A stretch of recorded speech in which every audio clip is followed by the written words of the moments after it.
Hello everyone, welcome back to my channel. My name is Hannah. I am a mom to one toddler boy and a baby on the way, which is why you are here. This video is my first trimester recap, and I'm gonna be honest, I'm in the third trimester.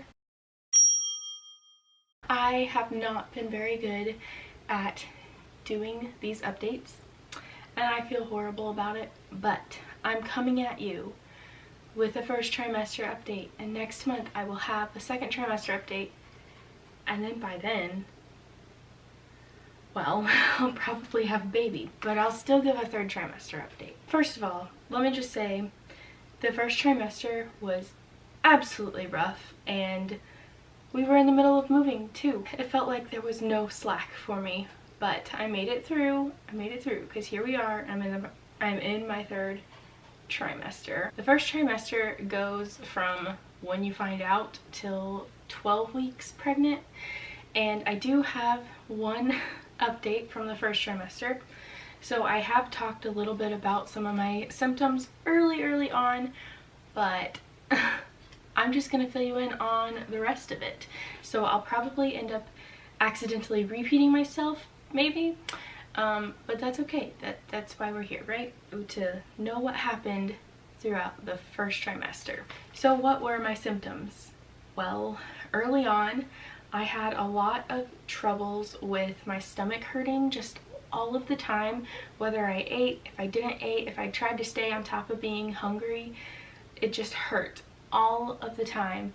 And I guess that would be morning sickness. I never actually like threw up as, you know, a morning sickness. That's kind of like a typical morning sickness thing, but my stomach hurt so bad pretty much all day long, whether I ate or not, and honestly eating made it feel worse, and so I was kind of at a loss. I didn't know exactly what to do. But I will say, in the evenings around, like, you know, 8, 9, 10, my stomach would stop hurting and I would be able to eat something without my stomach hurting.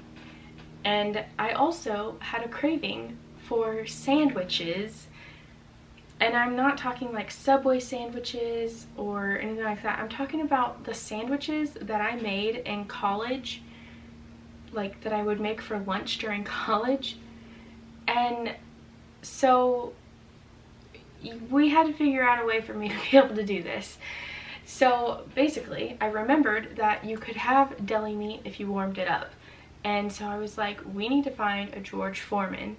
And luckily, my mother-in-law had one that she wasn't using and was like, take it, I don't want it. So I was able to make sandwiches and eat sandwiches late at night, of course, because I didn't want my stomach to hurt too bad. And yeah, I was really happy when I figured that out. Another kind of craving, I guess, that I had was definitely fudgesicles, or like popsicles, just something that was cold. I could manage to eat those during the day whenever my stomach was hurting. They didn't seem to mess with my stomach too much. But I really wanted the fudgesicles a lot more.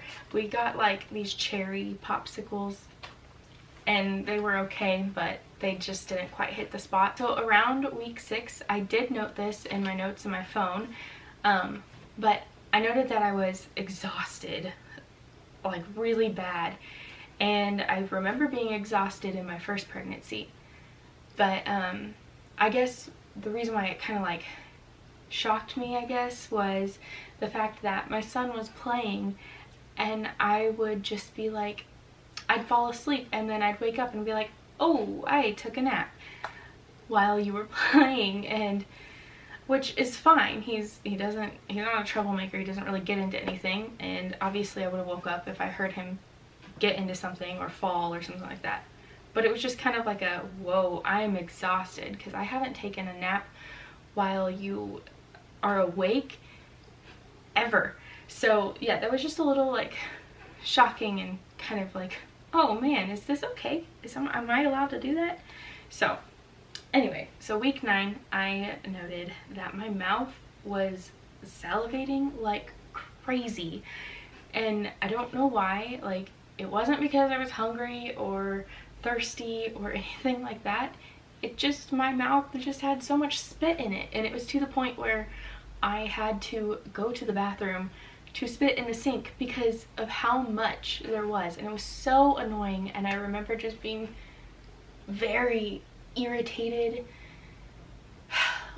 about it and just like annoyed, because every 2 seconds my mouth was just like, I could just drool. It was so much spit, and I don't know why that happened. It was really weird, and I did not enjoy that part. Speaking of being irritable, moving on to week 10, I noted I was extremely irritable. I think it went hand in hand with the whole my mouth salivating for no reason. It drove me insane, and I kind of just like took it out on everyone. Not really, but I felt like I was, at least. I just couldn't handle it. It was annoying as heck, and I'm glad it stopped. Also, like I said, we were in the middle of moving. We actually made a trip down here to where we currently are, and it was for like, I don't know, something with the house. And yeah, I was just irritated because we were moving and I wanted to be on the couch, obviously, and I was pregnant and my mouth was salivating and everything all together, my stomach hurting, and just, yeah. It wasn't fun being that way for, what was it, like 9 or 10 hours in the moving truck. So I also noted that my boobs were hurting. They were sore, and yeah, I remember them being sore in my first pregnancy, but I don't think this time, I don't think they were as sore as they were, but I did notice that it was like, let's not hug mommy, because it kind of hurts. But that symptom ended fairly quickly. I don't remember it lasting very long, so that is always good. Oh, also, I was still craving sandwiches at whatever point I had wrote that note. I assume that these notes were from week 10 because I have got it sandwiched in between 2 week 10 notes. But I said my tiredness / exhaustedness was still hanging on, but now I could make it through the day without accidentally falling asleep while watching Cade. But though I could make it through the day, my days ended very quickly. Like, I wanted to go to bed at like 9 or 10, and that is so unlike me. I am a night owl, hardcore. If I could go to bed at 2 o'clock in the morning every day, I would. I can't do that, obviously, but let it be known that I was super tired and was like wanting to go to bed so early, and my husband loved it, but I did not. Oh, also, along with that, we would go to bed early and I would fall asleep immediately, which again is not at all like me. Usually, like, I would just like lay in bed for an hour, hour and a half, 2 hours, and then be able to fall asleep. But no, as soon as I hit the bed, I was pretty much out. Like, I'd get through like half a YouTube video and I'd be out. I'd be done. Okay, so at week 10, before we had come down here, or maybe it was after, I'm not quite sure, I had my first ultrasound, and we went to the hospital to get that one done because I had no idea where else to do it, because I would have been switching care from hospital to hospital, but it turns out I'm actually doing a midwife, so it would have been like from the hospital to midwife and all that stuff. But thankfully the hospital allowed me to just do the ultrasound, and so by my missed period dates I should be 10 weeks at that point. That's what I said. But at the ultrasound they were measuring me about 9 weeks and 4 days, or 9 weeks and 3 days, and so it just confused me even more of like, okay, so when did I actually conceive this baby? Yeah, you can listen to me ramble on about that in my finding out I'm pregnant video, and probably that very first update that I did. I'm not going to go too much into it, but yeah, I'm just kind of confused of like, when did this baby happen? But I digress, and so I'm going to move on.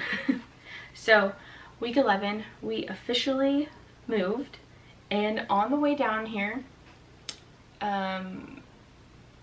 to like actually live here, the last time that we were going to make this trip, I contacted my midwife and set up a consultation with her to obviously see if I wanted to go with her or not, and I did, because that's who I'm with right now. So that was really, really cool, and I'm super excited about it. And yeah, I believe I had, you know what, I think I had my first appointment with her like week 14, so I'm not gonna really talk about that too much in this video, but so stay tuned for next month if you want to hear about that and about my first midwife appointment. It was really cool, that's all I'm gonna say. So anyway, week 12, the last week of the first trimester, and I noticed that I pretty much had no more symptoms. They all kind of vanished. The eating and then my stomach hurting kind of stuck around, but it didn't hurt as bad. So basically, when I ate, and if it made my stomach hurt, it was just pretty much one of those things where I just had to sit down for an hour and a half and just like let my stomach be angry at me. But once that was over, I was good to go, like brand new, and yeah, pretty much walked around like I wasn't pregnant. And that's honestly, I was like, I have no proof of being pregnant. And it was really weird to kind of like feel like I wasn't pregnant, just because I know I'm pregnant. I don't have a period. That's like my only proof aside from my ultrasound photo. But like, I just didn't really have any symptoms, and I wasn't showing, and the baby wasn't moving. I mean, it was moving, but like I couldn't feel it.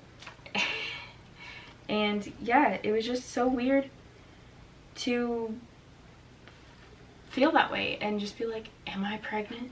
Like, obviously I know I'm pregnant, but I have no proof. And so yeah, that was just really interesting, and obviously now it's not like that.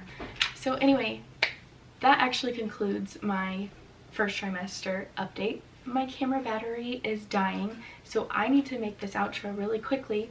Thank you guys so much for watching. Don't forget to subscribe so you won't miss another pregnancy update and or the other videos that I make. And don't forget to give this video a like if you want to follow along, or if you are following along, and I will talk to you guys in the next one. Bye!